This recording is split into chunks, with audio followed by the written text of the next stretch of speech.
Hello there, everyone. What's going on? I hope you have a very safe, but also very happy Halloween.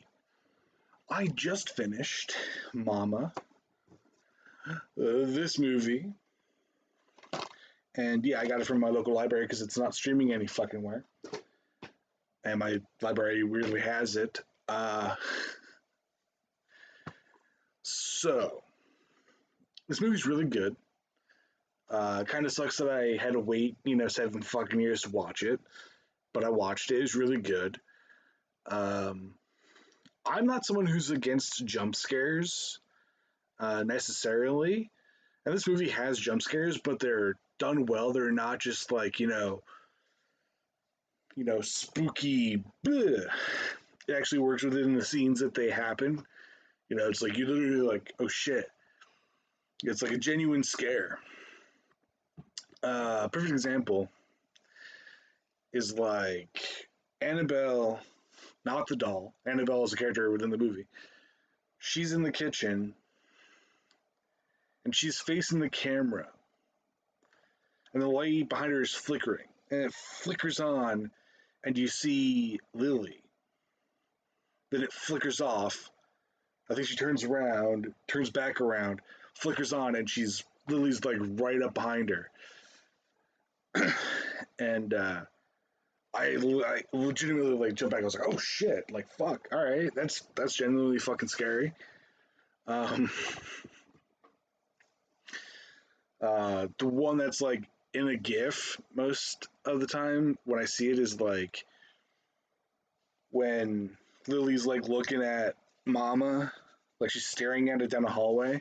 She turns around to look at Victoria, and then she turns around and like Mama just fucking like, you know, I don't, like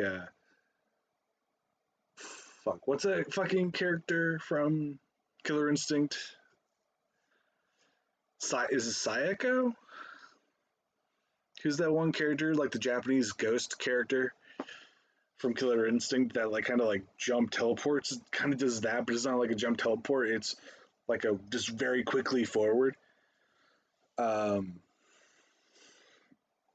the movie starts off on a really good note, in my opinion, because uh, as good a note as it can start. Because fucking dad kills, like it's the financial crisis.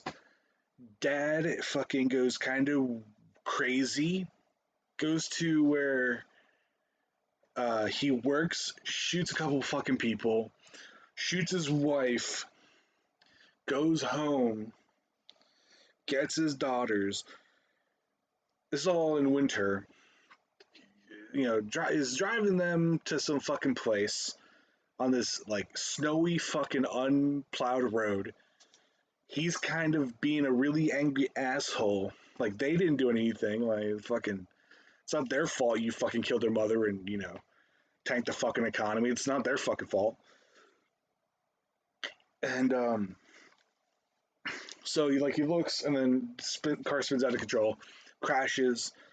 They limp to this cabin that's in kind of a shitty state, and dude is kind of having some fucking like he wants to go full family annihilator, which if you don't know what that is, it's basically typically a dad who fucking like kills his spouse and then kills his family and then kills himself. Just like take the entire family off the fucking game board. He's having this whole kind of mental fucking breakdown.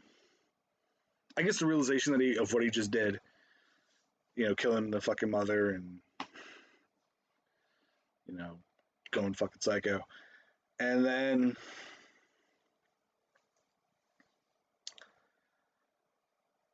he has a gun because he shot fucking people. He has this revolver, and he's talking to his daughter, his oldest daughter, Victoria, talking to her, turns her around so she's looking out a window, and is about to literally blow her fucking brains out with his gun.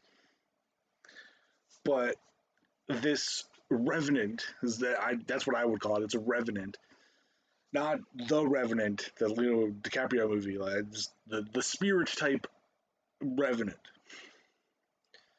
who lost her children. She lost her daughter because she was in like a mental hospital or whatever. She killed the nun, grabbed her kid, and ran into the woods. Fucking fell off a cliff or whatever. She fell into the water, looked for the kid for however long, couldn't find her kid, and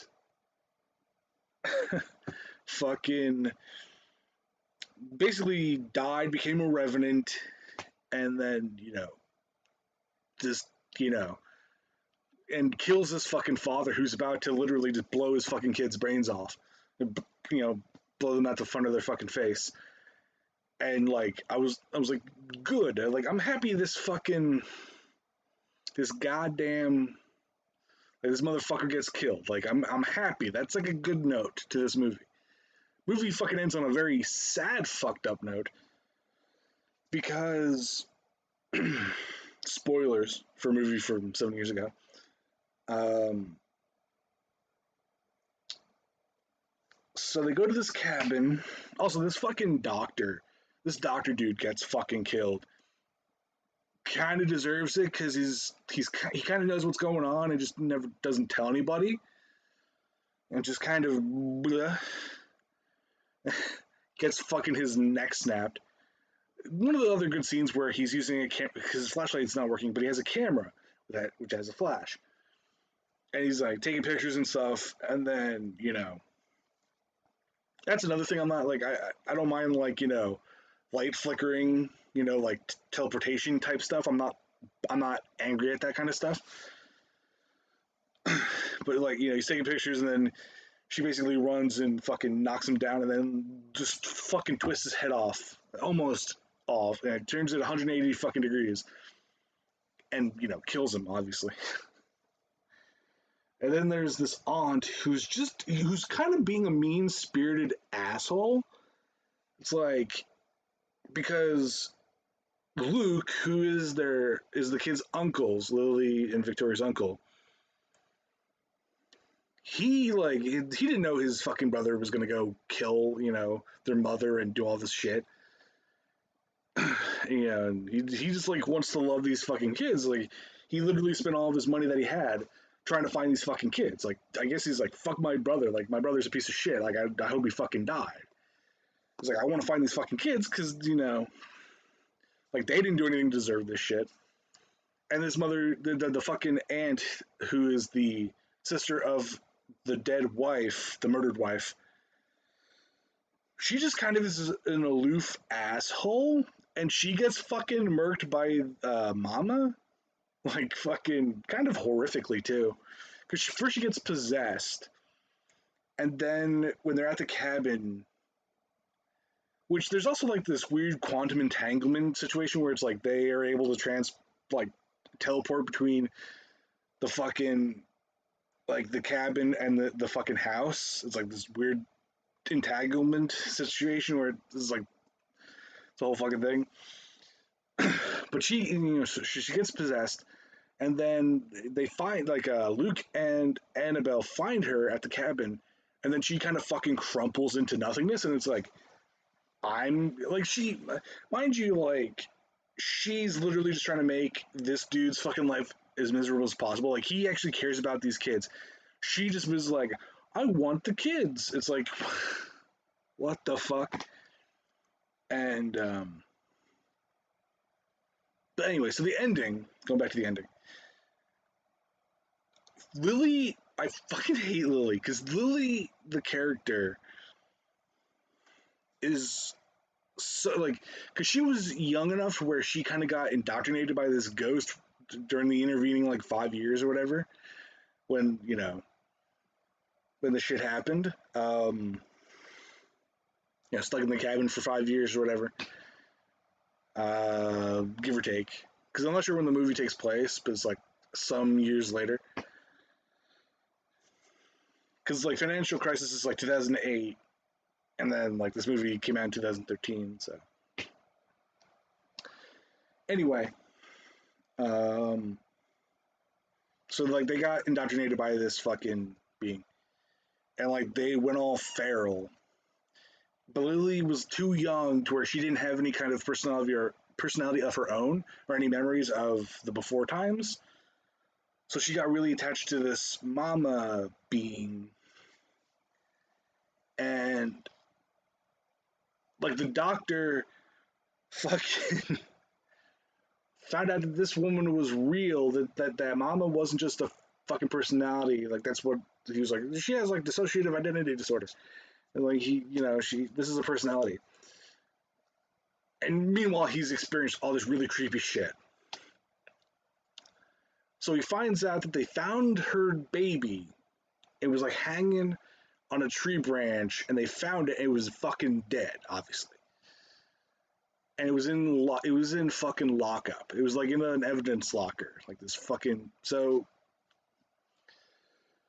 Annabelle brings it in the climax of the movie. She brings it to the ghost, and she's having like this huge breakthrough. You think it's like you think it's gonna be like it's gonna have kind of like a Ring ending. I mean, the Ring, not Ring, not the Japanese version. I mean, the Ring, the one with Naomi Watts, where like they free Samara from the well, and then she gets worse or whatever. But it's like, oh, it's like very triumphant, like they freed her from the well. Like they're gonna have that kind of thing, and then Lily's like mama, and then like it breaks her out of this like ascending to heaven kind of thing, and then she fucking grabs Lily, and Victoria's like, just no, you fucking like she's basically like, you're a fucking idiot, stop, fucking stop. And so the mama takes Lily, cloaks herself in like the blanket or whatever spectral being that she's in, and fucking plummets, and then it recreates what happened with like her plummeting off this cliff, getting like the baby getting snagged, and her like plummeting to her death or whatever. That gets recreated, but like it fucking the cloth gets snagged, but it then gets like it releases all these moths or butterfly. I guess they're moths. Like releases all these moths, and it's like I was like, I'm happy Lily's dead. Fuck her. She was a fucking idiot. Like she was so fucking like, I get she was attached and kind of imprinted on this fucking being, but she kind of deserved it because she put everybody else's life at fucking jeopardy. Fucking sorry. But then I thought they were gonna do a fake out because one of the butterflies was like special and flew up to the top of the cliff and then like landed on Victoria's hand. And I was like, are they gonna do like this weird spirit magic thing where like she's gonna come back as like this like last bit of magic is gonna poof her out of this thing. Didn't happen, but Lily's literally just dead. And it's like it kind of got it kind of got me to think of like compounding like tragedies like that, like and Ju-on or is Ju-on Origins kind of got me thinking that too, where it's like you take a place or an act, and then just like like you take a curse, and then it just kind of keeps compounding, and it just keeps getting worse and worse and worse and worse and worse and worse, and it just and then it like stacks and stacks, and then it just keeps getting again. It's just like expands, and then it just kind of collapses in on itself into a singularity and fucked up. Um, and yeah. Anyway, peace out, everybody. Have a wonderful day, and watch Mama on DVD or Blu-ray, wherever you can find it. Peace out.